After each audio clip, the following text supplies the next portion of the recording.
Grab a seat and brace yourself because I've got a wild story for you. It's all about how people have been getting into ridiculous scraps over the silliest things for ages. Forget the epic battles over land or treasure, this one's about a plain old wooden bucket. And believe it or not, it all kicked off way back in 1325 in what we now call Italy. Picture this. Two rival city-states, Modena and Bologna. They're like those two neighbors who can't stand the sight of each other, constantly peeking over the fence just looking for an excuse to have a go. The political climate was, shall we say, a bit spicy. Bologna backed the Pope, and Modena sided with the Holy Roman Emperor. It was a proper local derby, and tensions were simmering like a pot of bolognese that's been on the hob a bit too long.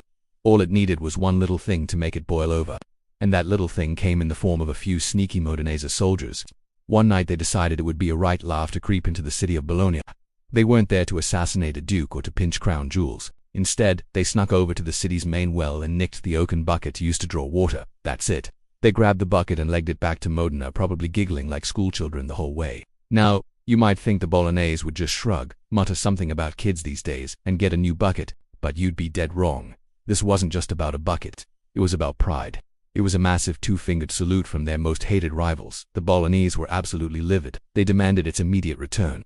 The Modenese, thoroughly chuffed with their prank, essentially told them to get stuffed.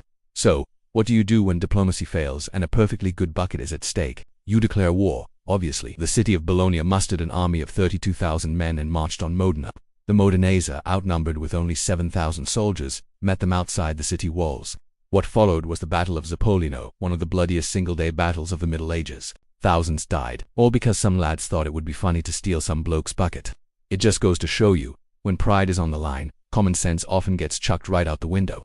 And in case you were wondering, Modena won the battle and, to this day, the bucket is still displayed in a museum there as a trophy. Absolutely crackers.